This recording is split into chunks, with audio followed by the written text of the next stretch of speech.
Foi um dos convidados como preletor para esse congresso. Ele é pastor, escritor, tem sido em todo o Brasil um mestre. Muitos irmãos que fazem a ETAD têm ali os últimos retoques de alguns livros, sempre feitos pelo irmão Antônio Gilberto, e aqui está para cooperar nesse congresso. Glória a Deus. E eu tenho grande prazer em apresentá-lo a todos os congressistas, embora que à noite terá mais gente, mas hoje não terá culto, ele não estará aqui à noite, né? Ele pegou um molho de lá para cá, porque o Cicerone, ou seja, aquele que devia receber no aeroporto, parece que o sono enganou, e o avião chegou e o Antônio Gilberto desembarcou às 2 horas da madrugada, e 5 para 3 ele telefonou lá para casa, dando notícia de que ninguém tinha ido apanhá-lo. E tenha paciência mais um pouquinho, né? Certamente estão chegando. Mas aconteceu que perto de 4 horas novamente ele telefonou que ninguém tinha ido buscá-lo. Então eu me lembrei que o nome do hotel onde estava a reserva dele era Alvorada Palácio Hotel, e concordamos em ele pegar um táxi e ir para lá, né? Mas teve 10h30, irmão Samuel? Vamos até 10h30 nesse 10h30. Pelo programa haverá, parece que em seguida, um tempo dedicado a debate, a perguntas, etc.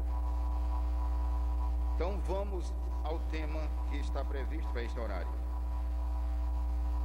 Na programação recebida, consta como objetivo verificar como a evangelização do mundo pode ser plenamente realizada, abençoando o homem total com a mensagem salvífica total de Cristo.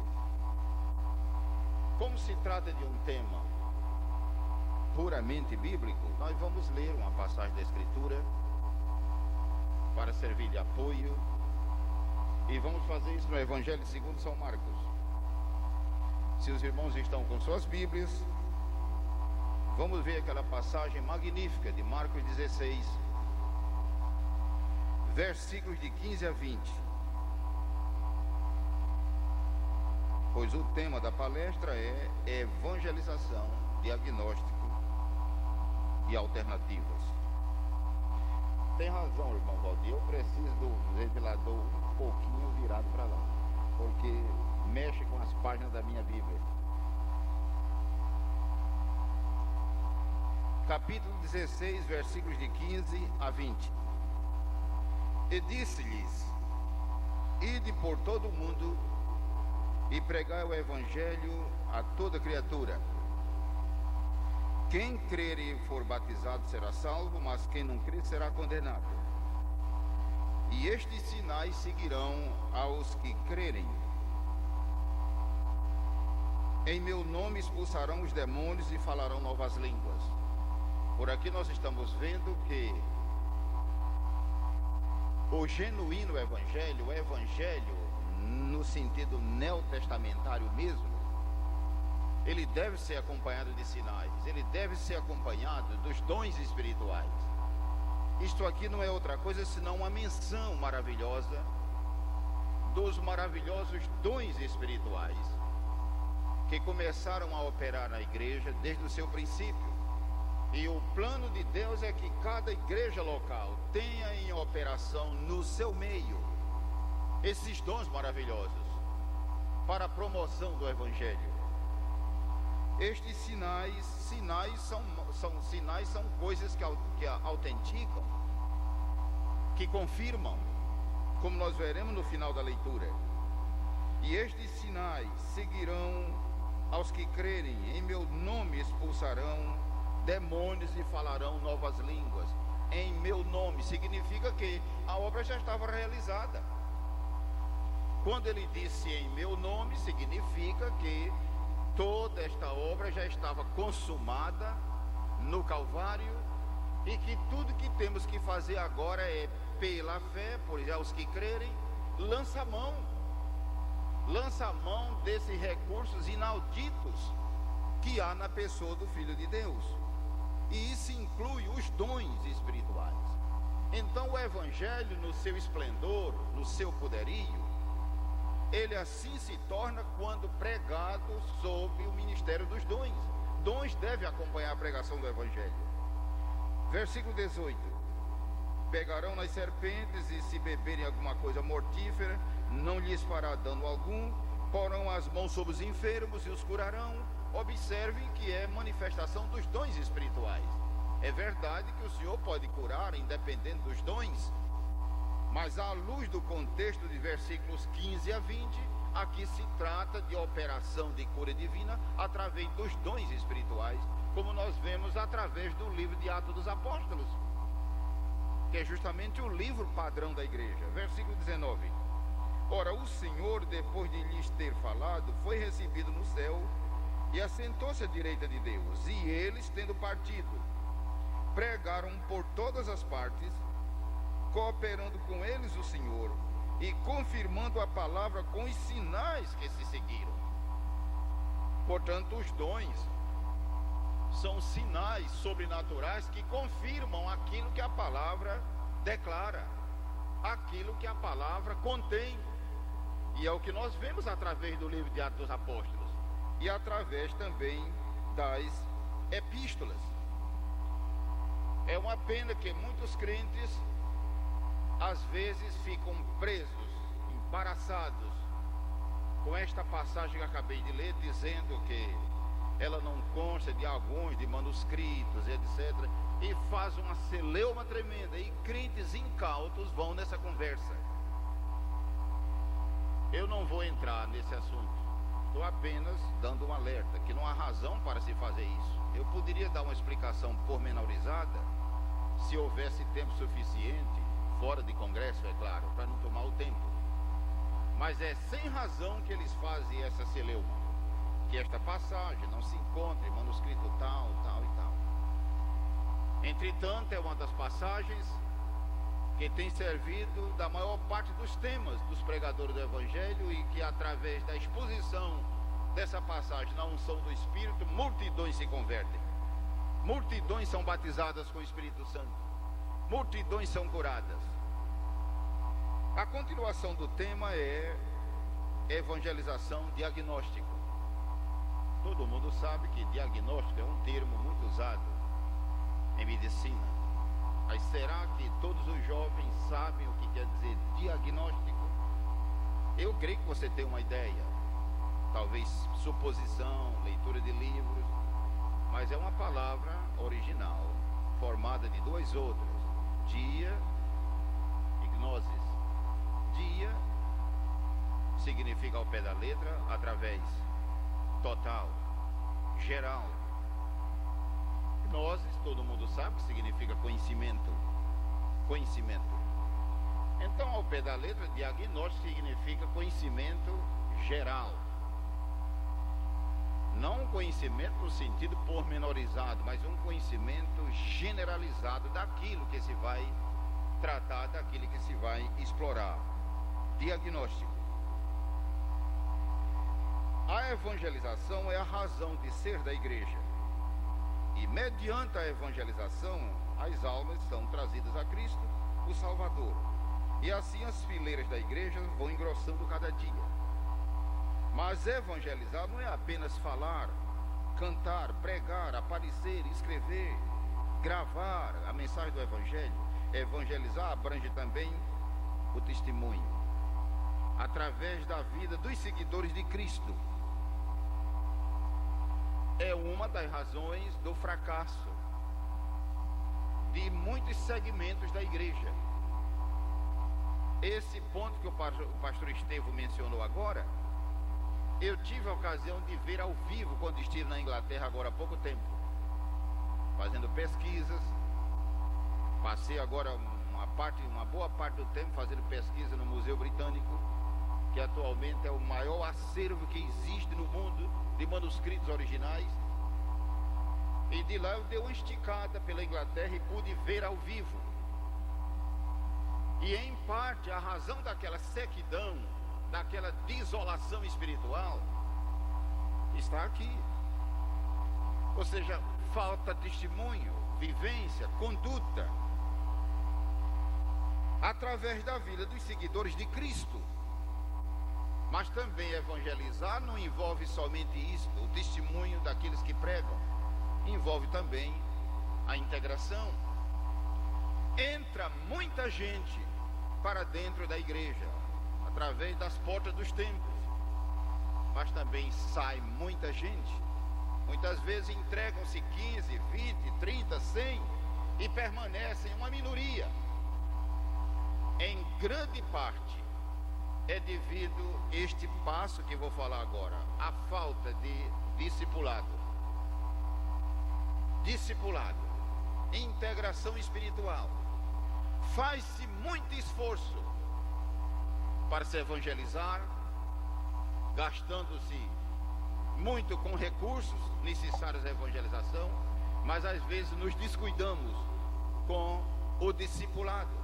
E o discipulado é parte integrante do Evangelho.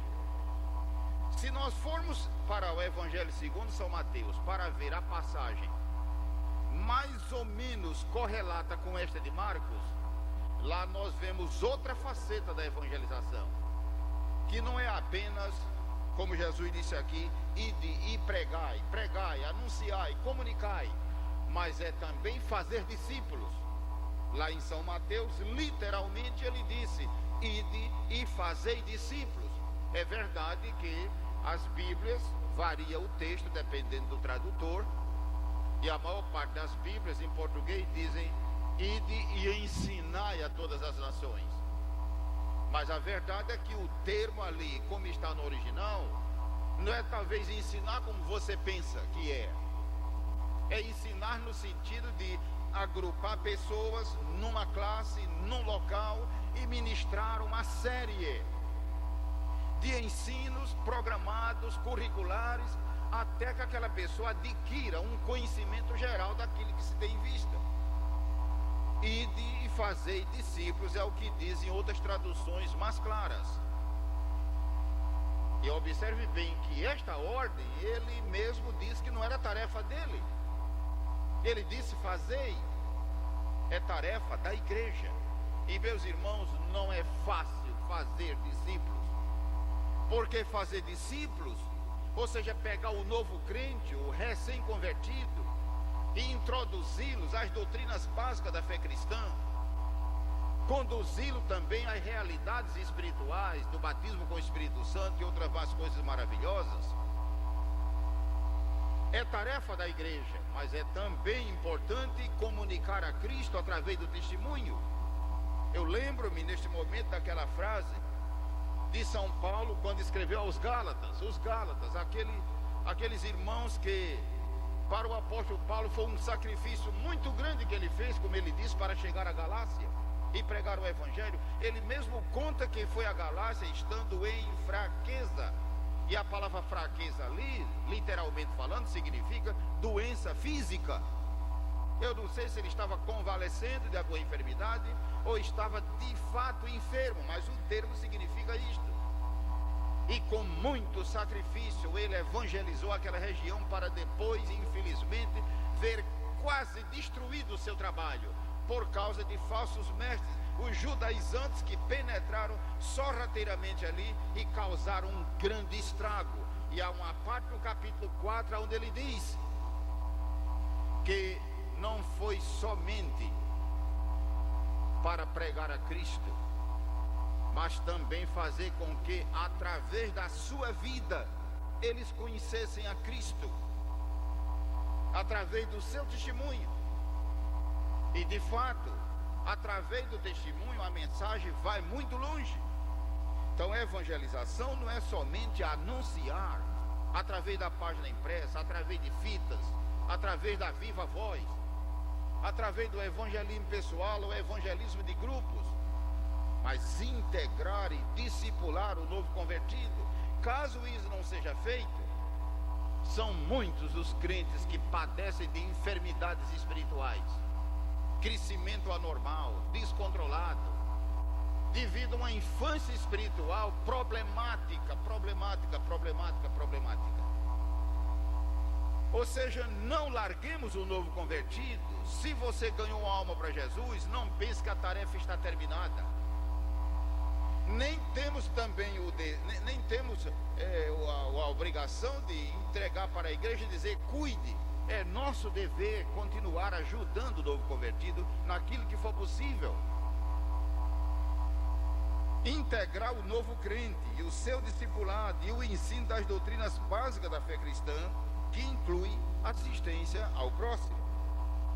Apesar da igreja cristã evangélica no Brasil estar evangelizando há mais de 100 anos, os irmãos bem sabem que nesta nova fase a igreja evangélica está aqui desde 1855. É verdade que o evangelho esteve antes aqui, mas foi coisa diminuta. Na época do descobrimento, pouco tempo depois na época dos holandeses, depois na época dos franceses. Mas isso foi de caráter interno, foi coisa simples. Mas no século passado foi que missionários vieram para cá para ficar, para pregar, para ensinar, para fundar igrejas. E agora no início do século veio a Assembleia de Deus e depois outros grupos evangélicos. Longe está de atingir todas as camadas da sociedade, mesmo dispondo de recursos auxiliares como navios e aviões grandes e rápidos, carros de todos os tipos, imprensa, rádio, telefone, microfone, televisão, computadores. Tudo isso nós temos atualmente. Toda essa parafernália. As igrejas locais dos primeiros tempos, elas destacaram-se pelo cumprimento da ordem do mestre para evangelizar. Se elas tivessem os recursos acima enumerados, elas teriam evangelizado o mundo todo dos seus dias, dotadas como eram do poder de Deus. Eu citei aqui, talvez na apostila que você tem resumo disto. Citei casos como o de Jerusalém, de que a Bíblia diz: encheste Jerusalém da vossa doutrina. E Jerusalém era uma cidade bem populosa naquele tempo. Significa que a igreja de Jerusalém, em evangelismo, ela deixou o nome na história. O nome ficou aqui imortalizado: encheste Jerusalém da vossa doutrina. E os irmãos bem sabem que a Bíblia não brinca em serviço. As palavras da Bíblia têm peso, têm significado. Deus não coloca palavras na Bíblia, o Espírito Santo não inspirou as palavras da Bíblia simplesmente para encher espaço. Elas são inspiradas, são poderosas e têm sentido. Encheste Jerusalém da vossa doutrina. Citei o caso de Tessalônica. O caso de Tessalônica, eu citei apenas o versículo 8. Mas se você está com a Bíblia à mão, eu vou ler mais alguns versículos. Eu considero a igreja de Tessalônica como a igreja mais evangelística do Novo Testamento. Talvez você pode pensar que foi Jerusalém ou Corinto, mas examinando com cuidado essa passagem de 1 Tessalonicenses, chegamos à conclusão que nenhuma igreja registrada nas páginas do Novo Testamento foi mais evangelística do que 1 Tessalonicenses. Veja o capítulo 1. Eu coloquei na apostila o versículo 8, mas vou ler mais alguns versículos. Capítulo 1, e vamos ver a partir do versículo 5. Ou seja, a chave da evangelização autêntica, dinâmica, agressiva no sentido correto da palavra, está na igreja local. Na igreja local. Quando eu digo a igreja, não é apenas a igreja como assembleia, como conjunto, mas cada membro desse corpo local. Versículo 5: porque o nosso evangelho não foi a vós somente em palavras. Veja, o evangelho não nasceu em Tessalônica, ele foi até lá. A mesma coisa que aconteceu com você. O evangelho não nasceu aqui em São Luís do Maranhão, não nasceu aqui no Brasil, ele veio de lá. O evangelho não somente, o nosso evangelho não foi a vós somente em palavras, mas também em poder, e no Espírito Santo e em muita certeza, ou seja, em muita convicção, que é o sentido aqui desse termo, muita convicção. E de fato, uma das glórias, uma das maravilhas do novo nascimento, uma das maravilhas da operação divina no momento da conversão é a convicção, a plena certeza daquilo que Deus está fazendo em nossa vida naquele momento. É pena que hoje em dia há tantas conversões rasas,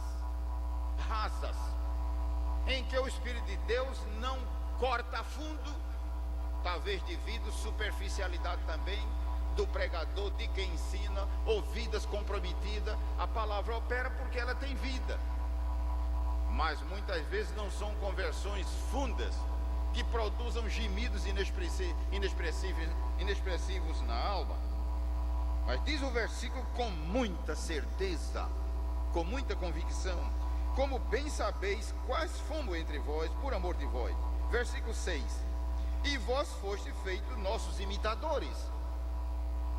Veja que maravilha, os crentes de Tessalônica, movidos pelo Espírito Santo, tornaram-se imitadores de Paulo e de seus companheiros de equipe, imitadores e do Senhor, recebendo a palavra em muita tribulação, com gozo do Espírito Santo. Versículo 7: de maneira que vós fostes exemplo. Veja, de imitadores passaram a ser exemplo. Como é que é possível isso na vida de um crente? E isso aconteceu em Tessalônica. Eles primeiramente foram imitadores dos apóstolos e agora passaram a ser exemplo para outros imitarem. Então a evangelização envolve tudo isto. Para todos os fiéis na Macedônia. Os irmãos já pensaram no peso dessas palavras? Tessalônica era a capital da Macedônia naquele tempo. Eu não sei se alguém aqui já visitou Tessalônica, mas já estive lá. Fica no norte da Grécia. Era uma cidade-chave naquele tempo, e era naquele tempo capital da Macedônia. Mas o versículo 7 diz: na Macedônia e na Acaia. Como é que uma igreja local como Tessalônica fica no norte da Grécia, como é que eles chegaram até a Acaia, que fica no sul? Acaia é onde fica Corinto. Pense no que foi que Deus pôde fazer através de uma igreja local dedicada à evangelização. Em outras palavras, significa que Tessalônica terminou evangelizando praticamente a Grécia toda. Porque o que é Macedônia? Macedônia era a parte ocidental da Grécia. E Acaia era o sul. E a capital Tessalônica era no norte. Como é que aconteceu esse milagre? No versículo 8: porque por vós soou a palavra do Senhor, não somente na Macedônia e Acaia, mas também em todos os lugares.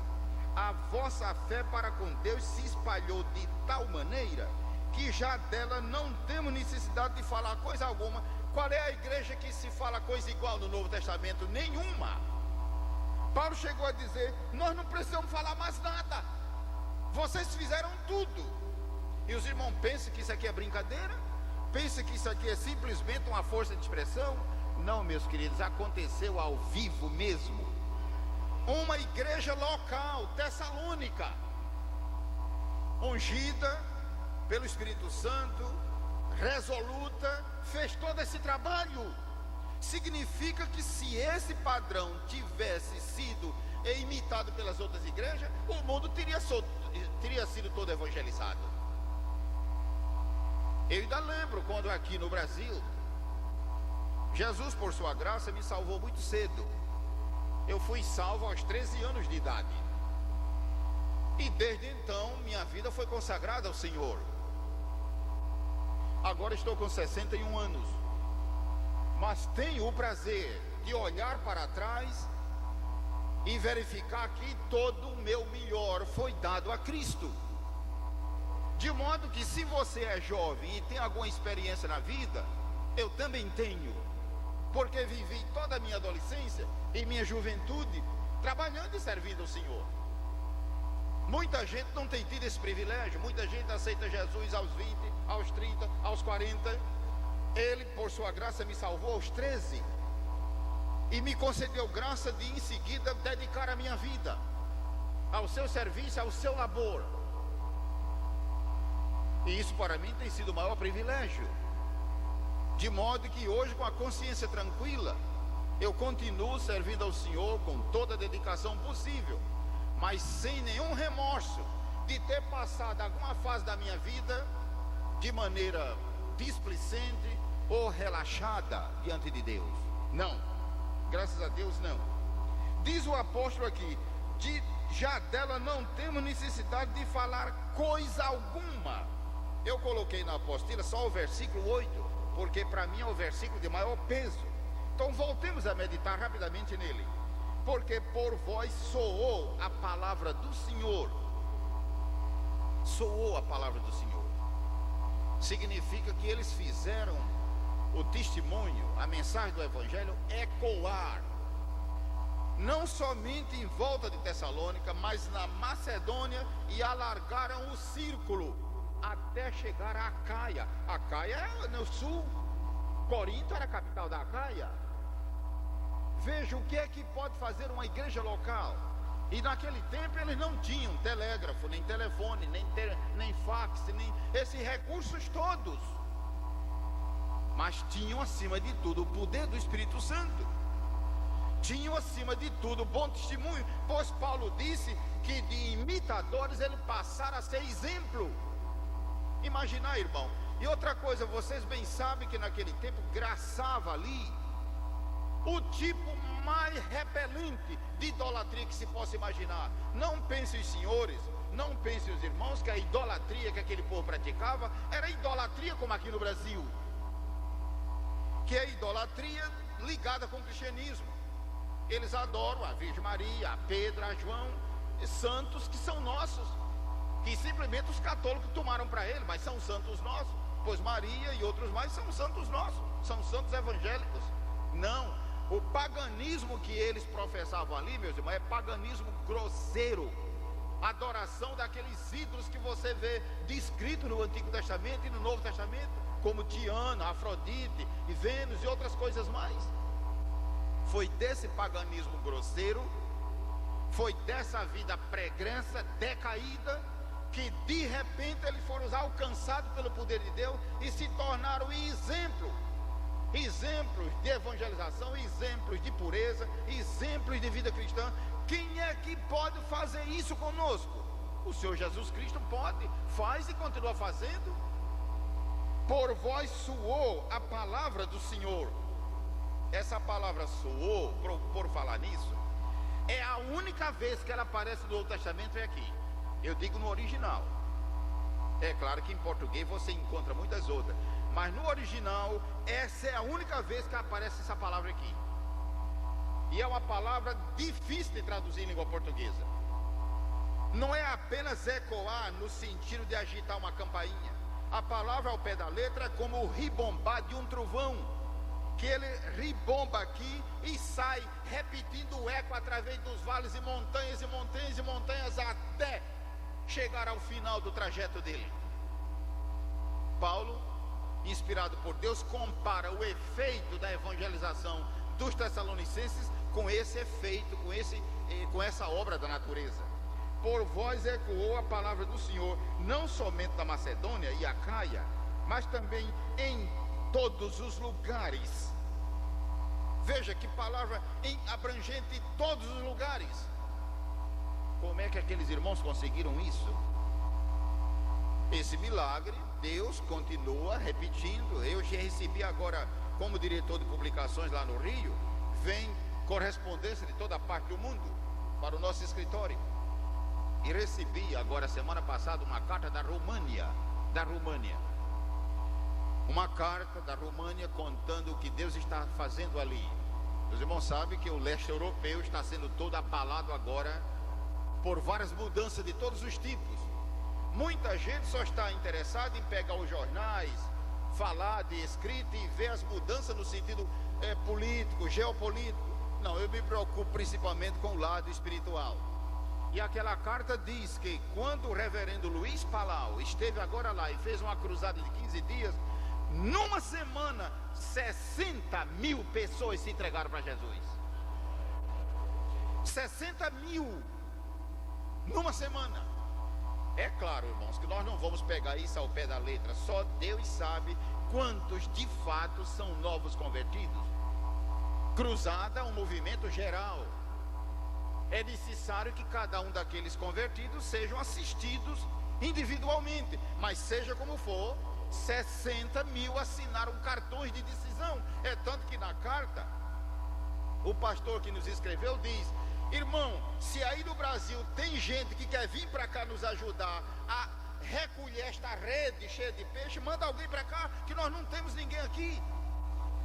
De fato, a igreja na România é muito pequena. A vossa fé, mas também em todos os lugares, a vossa fé para com Deus se espalhou. Veja, há uma coisa aqui interessante lá em Tessalônica de evangelização. Duas coisas que eu desejo destacar nesse versículo. Duas coisas que desejo destacar na evangelização, que é o tema agora da manhã. Evangelização, diagnóstico, e à tarde nós vamos ver alternativas. No versículo 8 você vê em primeiro lugar que eles falaram a palavra de Deus. Diz o versículo que por vós soou a palavra do Senhor, não somente na Macedônia, mas até na Acaia. Ou seja, eles anunciaram. Mas outra coisa que eu vejo nesse versículo 8 é que diz que a sua fé, quer dizer, o seu testemunho, o seu exemplo, os fatos que estavam acontecendo ali, de salvação, de cura divina, de manifestação divina, diz aqui que se espalhou. Não foram eles que espalharam, se espalhou. E eu tive o cuidado de ver isso à luz do original. É uma coisa, aqui se trata de uma autodifusão, uma coisa automática, por si, se espalhou. O testemunho, meus irmãos, o testemunho, a conduta, espalha-se automaticamente, tanto o bom como o mau testemunho. Significa que esse testemunho maravilhoso de vidas convertidas, escuta, vocês já souberam o que é que está havendo em Tessalônica? São dezenas e centenas e milhares de tessalonicenses que do dia para a noite estão mudando de vida. Uma nova sociedade está aparecendo lá. Gente que era dedicada à perversidade, à violência, à imoralidade, à idolatria, à adoração de demônio, agora são pessoas de vida transformada. E esse efeito espalhou-se automaticamente. Hoje nós temos todos esses recursos, como temos esse recurso aqui maravilhoso, mas isto aqui não é capaz de fazer isto. Equipamento nenhum faz isto. Mas veja, o testemunho, a conduta, os feitos que ocorrem em nossa vida, pelo Espírito Santo, eles podem se difundir de uma maneira maravilhosa. Se espalhou, diz aqui, de tal maneira que já dela não temos necessidade de falar coisa alguma. E em seguida, no versículo 9, diz o apóstolo: porque eles mesmos anunciam de nós qual a entrada que tivemos para convosco, e como dos ídolos vos converteste a Deus.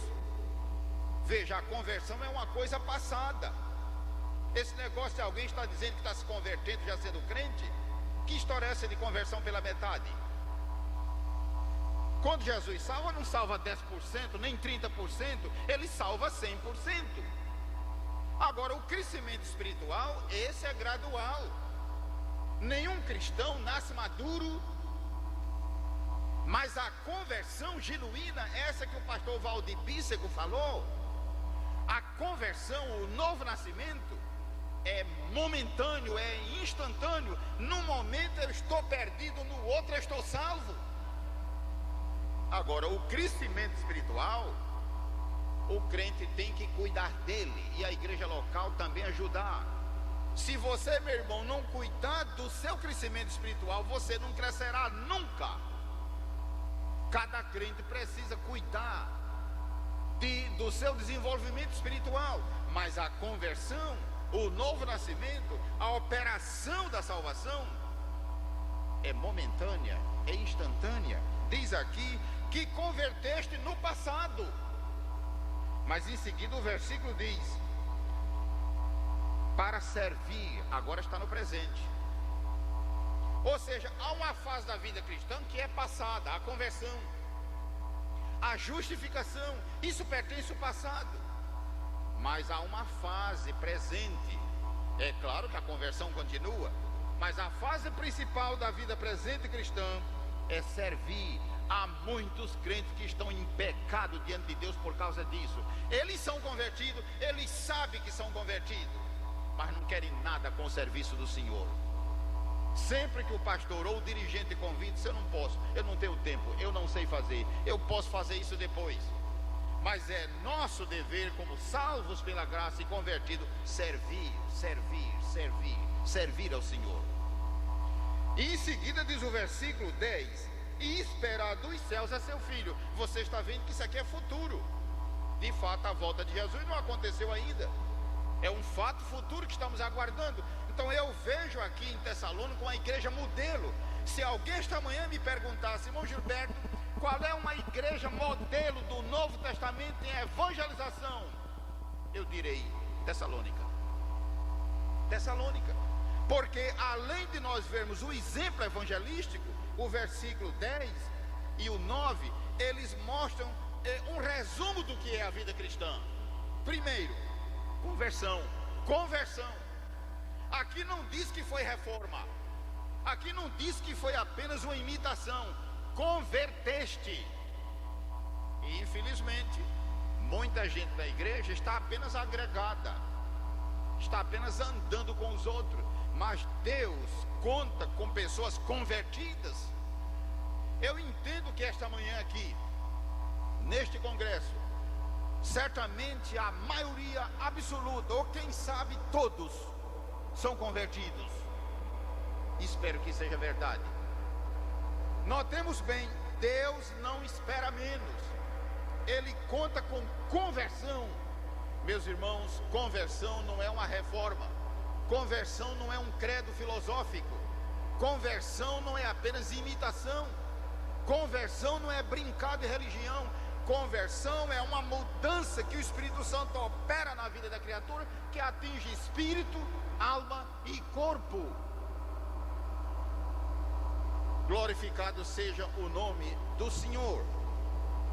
Mas é preciso que o crente também entregue-se ao serviço do Senhor, de todas as maneiras que Deus os conduzir, e que mantenha seus olhos para o alto, no sentido espiritual, como Jesus disse: olhai para cima, porque quando essas coisas começarem a acontecer, porque a vossa redenção se aproxima. Eu vejo aqui um resumo da vida cristã, o menor resumo que se pode fazer: a conversão que começou no passado, o serviço do Senhor em toda a nossa vida presente, e aguardando a bendita volta de nosso Senhor Jesus Cristo, a bem-aventurada esperança. Temos mais 10 minutos para o primeiro intervalo. Causas do fracasso e decréscimo da igreja é outro ponto que está proposto na matéria original proposta para os preletores. Onde está a nossa falha? Ou seja, por que São Luís, por que Maranhão, por que o Brasil, por que o mundo todo? É claro que precisamos pensar em termos locais, regionais e globais da evangelização. Onde está a nossa falha?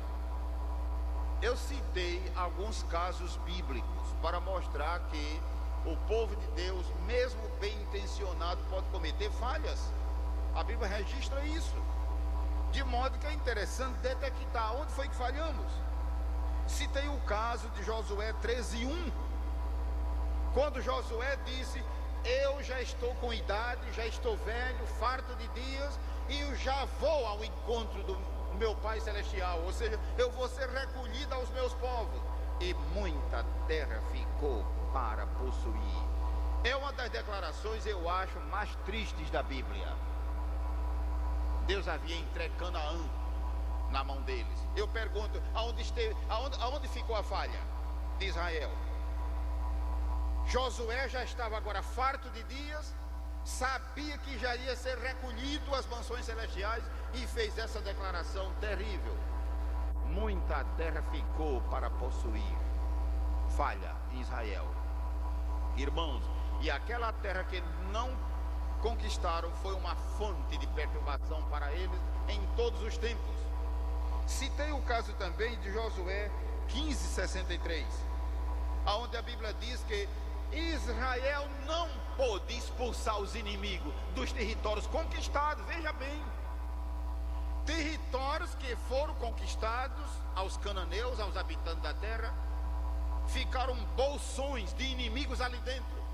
Vocês bem sabem que isso tem uma grande lição espiritual. Quem é que não sabe aqui esta manhã que o livro de Josué, o livro das vitórias, ele também representa a nova vida em Cristo? E acontece isso na vida de muitos cristãos. Apesar de serem crentes e serem salvos, mas há muita coisa em suas vidas que não estão submissas a Cristo, e isso constitui-se numa fonte de fraqueza e uma fonte de impedimento para Deus deixar de operar. Citei também o caso de 1 Samuel 28:4, quando a Bíblia diz que Deus não respondeu a Saul. A Bíblia diz que Saul, ele fez tudo, mas Deus não respondeu. Nem respondeu por profeta, nem por sonho, nem por visões. Onde estava a falha? E Saul, naquele tempo, era o homem que Deus havia colocado para dirigir a nação, era o líder, se bem que estava já decaído, mas diz que Deus não respondeu. Onde estava a falha? Citei o caso de 2 Reis capítulo 4, de um menino que estava morto, e o profeta chamou o seu servidor e disse: vai lá, leva o meu bordão, vai lá e faz assim como eu te digo, que o menino vai reviver. E a Bíblia diz que aquele auxiliar do profeta foi lá e fez tudo, e o menino nem se mexeu. Foi preciso que o próprio profeta fosse lá. E é claro que com a chegada do profeta e aquilo que a Bíblia explica no capítulo 4 de 2 Reis, o menino ressuscitou, reviveu, e ele entregou o menino vivo à sua mãe. Onde estava a falha? Citei o caso também de Mateus 17:21, quando os discípulos não puderam expulsar aquele amontoado de demônios e perguntaram para Jesus: por que nós não podemos expulsá-lo? Onde estava a falha deles? Então a Bíblia cita precedentes que podemos examinar no Antigo e Novo Testamento. Nós poderíamos citar também aquele caso que eu não coloquei na apostila, de Lucas capítulo 9. A Bíblia conta que os discípulos, os apóstolos, encontraram um homem que estava pregando naquele tempo, pregando, fazendo milagres, inclusive expulsando demônios. E quando eles disseram: você precisa pertencer ao nosso grupo, você precisa fazer parte do nosso grupo, ele disse: não, eu não quero, eu não vou me unir a ninguém, eu vou ficar só. Eles não gostaram daquilo e diz que eles proibiram. Então a Bíblia conta que João chegou para Jesus e disse: Senhor, nós encontramos um homem que em teu nome faz milagre, em teu nome expulsa demônio, só tem uma coisa: ele não nos segue. E nós proibimos. Jesus disse: não lhe o proibais, não lhe o proibais, porque quem não é contra nós é por nós. Não lhe o proibais. Veja, eles tinham falhado, eles proibiram, mas Jesus disse: não, deixa o homem, quem não é contra nós é por nós.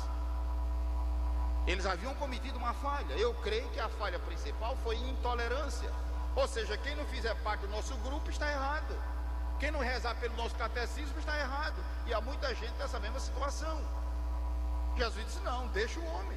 Já que ele quer ficar assim, fica uma espécie de guerrilheiro espiritual. Eu não quero pertencer a esse grupo, Deus me guarde. Há na igreja pessoas desse tipo. Eles se isolam de tudo, ficam como trogloditas, não querem comunhão com ninguém. Eles formam um grupo à parte, igual aquele grupo de Corinto. Não, eu não quero. Aquele homem estava errado mesmo. Jesus diz: mas deixa. Como quem diz, deixa ele aprender com as lições duras da vida. Os irmãos certamente se recordam daquela vez, aquele episódio que o pastor Valdir Bícego mencionou, quando Davi encontrou-se com o gigante e pela fé em Deus derrubou e matou inclusive. A Bíblia conta que ele foi ao ribeiro e escolheu 5 pedras. Uma vez eu fiquei pensando, por que a Bíblia se preocupa em descer aos detalhes? Deus não coloca isso sem propósito. 5 pedras. E depois a Bíblia diz, bem lisas. Eu pergunto, como é que aquelas pedras ficaram lisas? Que não existe isso? Quando você consulta um geólogo e pergunta, como é que essas pedras de ribeiros ficam lisinhas, que parece um ovo de galinha? Pergunta para um geólogo que ele vai lhe dizer. Elas não foram criadas assim. Certamente há milhões de anos passados elas ficaram rolando o tempo todo. Certamente de montanha abaixo, não sei, quebrando as arestas, até que ficaram roliças e redondas. E muitas vezes nós temos que aprender dessa maneira, né? Quebrando a aresta, tirando o que não serve, até chegar a esse ponto. Porque é claro que se ela não fosse daquele tipo lisas, elas iam dificultar a sua trajetória no espaço através do ar. E tudo isso nos leva para essa mensagem de Lucas capítulo 9, que aquele homem, Jesus disse, deixa. Ou ele vai se consertar, ou ele vai no fim se arrasar, se acabar. E a Bíblia não conta mais nada da história daquele homem. Mas dos discípulos tinham cometido uma falha. Eles tinham proibido. Foram alguns exemplos que chegamos a anotar em nossas meditações. Ainda para concluir, onde está a nossa falha? Número 2, tendência ao proselitismo. Eu não estou dizendo que na sua igreja se faça isto, mas em muitos segmentos da igreja, ser cristão é apenas ser um prosélito. Ou seja, ter uma igreja, ter um nome, ter um credo, frequentar os cultos, cantar hinos, pagar dízimos, frequentar a escola dominical. E eles acham que ser cristão é só isso. Apenas um proselitismo pode ser uma das falhas de muitas regiões e igrejas. Terceiro, conservadorismo irracional nos métodos de comunicar o evangelho a uma geração sob mutações constantes de toda espécie. Imagine, do Novo Testamento até hoje, as mutações sociais porque a humanidade tem passado. E imagine você querer pregar o evangelho da mesma maneira que aquele povo recebeu a mensagem. Eu não estou dizendo, irmãos, que vamos mudar a mensagem é a mesma. Ela era atual e continua sendo atual. Nós não temos que acrescentar coisa nenhuma. Eu estou dizendo nos métodos de comunicação. E há muita gente querendo utilizar os mesmos métodos. E pode ser uma das falhas. 4. Contextualização da igreja. Aqui nós vamos um pouco devagar. Contextualização tem 2 sentidos atualmente. Você está bem a par dos 2? O termo contextualização está sendo usado em 2 sentidos no meio evangélico. Em 2 sentidos. Um deles é a igreja comunicar a mensagem do evangelho contextualizando-se com as mutações. Esse lado é correto, eu concordo. Mas existe o outro lado de contextualização, que é a igreja assimilar os padrões do mundo. E esse é ultra perigoso. Aquele ponto que o pastor Valdir Bícego mencionou. É bom que quando você usar o termo contextualizar, entenda esses 2 sentidos. Existe o sentido positivo bom, que é a igreja contextualizar-se no sentido de descer as gerações atuais ao nível dela para alcançá-la. A mensagem não muda, mas os meios e os métodos de alcançá-la mudam. É claro que a geração é bem diferente. As mutações sociais atualmente são muito rápidas. Antigamente uma mutação social levava 25, 50 anos. Hoje as mutações são tão rápidas que mal você se recupera de uma, vem outra. Por causa da mídia, muito volumosa, e a evolução social. Não, esse lado eu concordo. Mas há uma contextualização que é ultra perigosa para a igreja, que é a igreja absorver os padrões mundanos de conduta, de vida, de filosofia de vida. E isso está também acontecendo para a derrota da própria igreja. 5. Descaso pela evangelização pessoal. É uma das causas do fracasso.